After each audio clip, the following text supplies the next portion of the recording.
Good evening. Welcome to the Bloggers magazine on I24 News, where we try to bring you both personal stories and social trends that offer a different perspective on Middle Eastern news. Today I'm joined in the studio by two bloggers, Keshet Bachan of the XX Factor and Yoav Borovitz of The Buzzer. Thank you both for coming here today. As always, we start our show with three short stories from around the world that recently caught our attention. Take a look. No Pants Day is the latest social media mass gathering trend to hit the world. After New York, it has just hit the city of Medellin, Colombia, the once drug trafficking stronghold.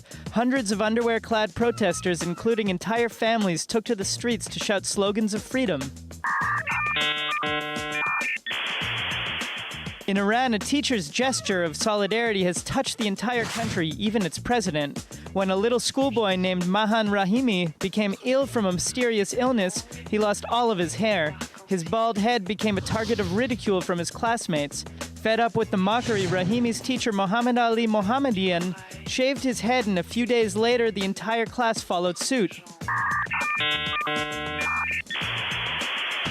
Imagine an invisible bra that lasts a lifetime. Israeli doctors have developed a silicone bra that is directly grafted under the skin. The technology is aimed at women dealing with aging. Wow. All right, so what spoke to you, Yoav? The No Pants Day. No Pants Day. They do it once a year in Medellin, Colombia. Yeah. I think they should do it once a week, not only then. I'll think about it. Keshet? Invisible bra for women dealing with aging as opposed to all other women who don't have to deal with that. Yes. So not yet, but Not maybe quite. in time. Maybe in time. Maybe. Who knows? All right, let's move on. We'd like to take a closer look at a children's and youth venture that was founded in Israel but is now opening branches around the world. Budo For Peace uses Eastern martial arts philosophies to bring together children from different backgrounds. Here's Danny Swibel's report.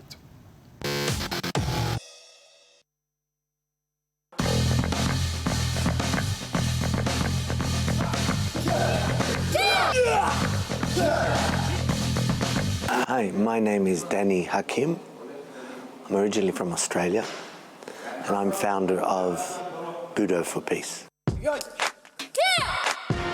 Founded in 2004, the world-renowned NGO Budo For Peace has branches in France, Turkey, Ethiopia, and Jordan. In Israel, where it was founded, it operates all around the country, bringing together children and youth from diverse backgrounds. We have kids in Jisr Zarqa and also Arab village next to Caesarea, a rich Jewish suburb. We have Ethiopian kids from Pardes Khana. We have from Kiryat Gat, Jewish and religious kids. Okay, we have in the north Arab kids and Arab Christian kids, and we have Druze from all over Israel. So when they get together and they wear the same clothes and they're doing the same movements and they're using the same rituals, it's really a platform, a solid platform.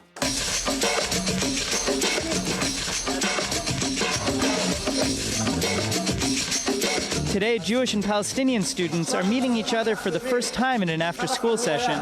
Not only will they exercise together, but they will also learn some valuable life lessons.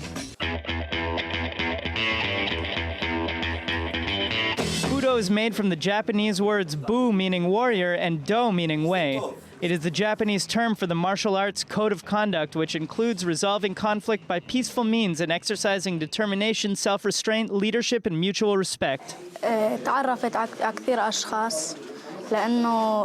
met a lot of people that help me in my social relationships. It's fun and great for me to make new friends.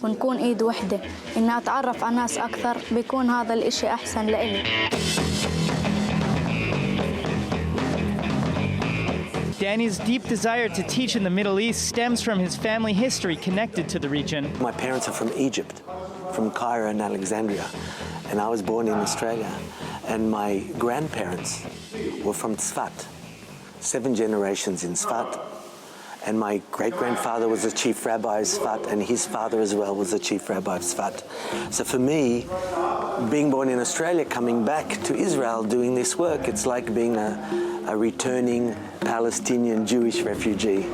and I feel very strongly about my mission in bringing Jewish and Arab kids together, and not just here, but also hopefully in Egypt. We are doing it in Turkey, and we're also in Jordan, and we hope to expand.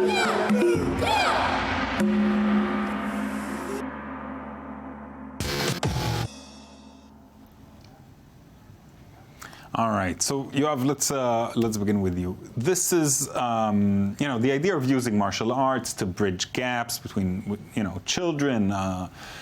Wonderful idea. But what we see day by day with sports in Israel is that it might actually divide people. Yeah, instead of bringing people together, which it does to some extent, we see also a greater division when we look into the stands, into the fans, into the media, public. So when an Arab team, a team from an Arab town plays a Jewish team, so it becomes all political, right. All Arabs against Jews. Not talking about the beautiful game of football, how it can bridge people, between people, how it's a shared passion of people. And this is very sad because instead of utilizing, in theory, it's wonderful, but when we they actually play on the ground together. But we can play. We don't have enough Palestinian players. We're not playing against Palestinian teams.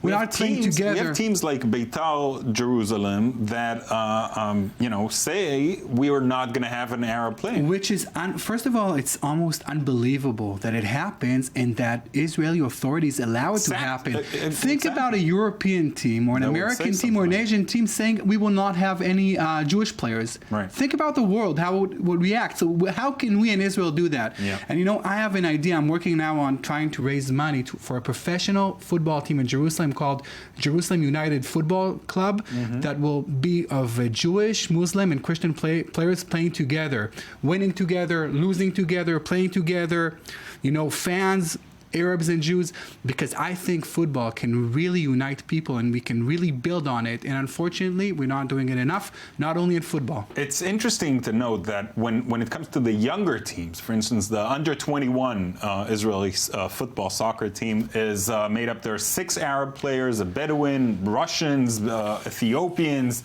but somehow when we become more professional, it kind of dissolves. Keshet, do you have any thoughts on why that is the reality of it? I think there's a lot of politics that has entered into sports. The moment it becomes professional and there's a lot of money involved and a lot of businessmen, and then it becomes political. Right, there's too much to lose. Yeah. It's an image issue, but as you said, in the under-21 team, we see a lot of Arab players. We actually see also in the Premier League many, many more Arab players than they used to be. That's true. But in basketball, not even one Arab player in the whole league. And we're talking 20% of Israel's population. 40 years, not even one Arab athlete representing Israel in the Olympics. Right. Now think about that. It just looks bad. It is bad, It's interesting because on the international level, this also exists. An Iranian athlete will have a problem competing against an Israeli athlete.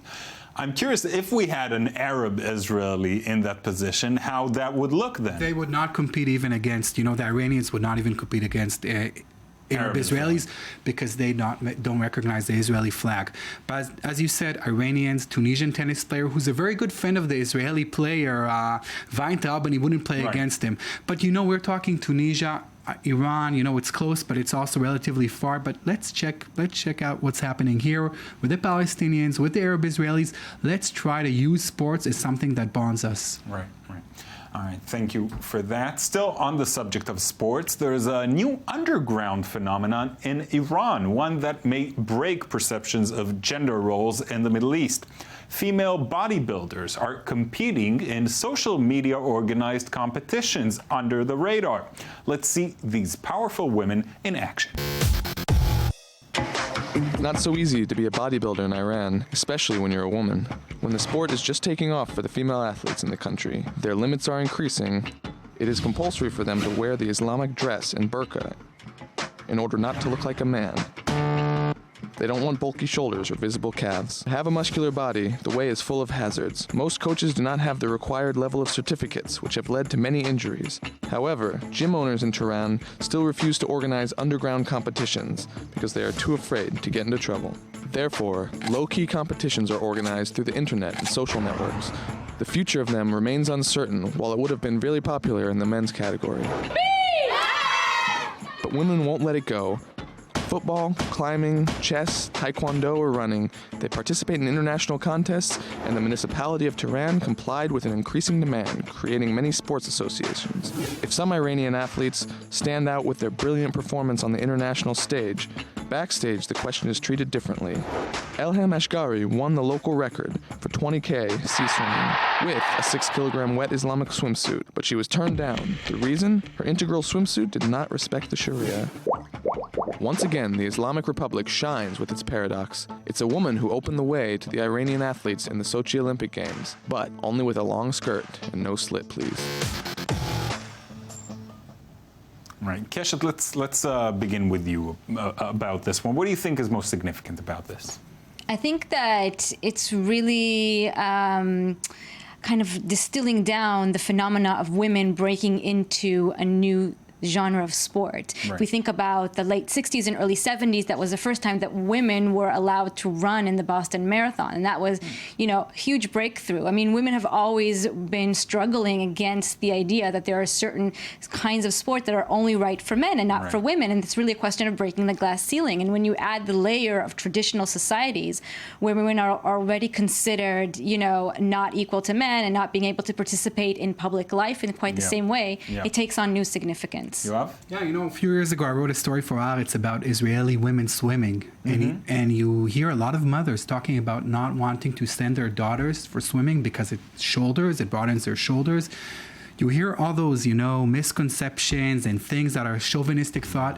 You know, in the States, I was living there, every young girl, even if she's in shape, even if she's overweight, she'll do sports just like she studies math and she studies literature. She'll be on a sports team. She can pick. Is there room, though, to mix, you know, especially when it comes to religious people, religion and sports?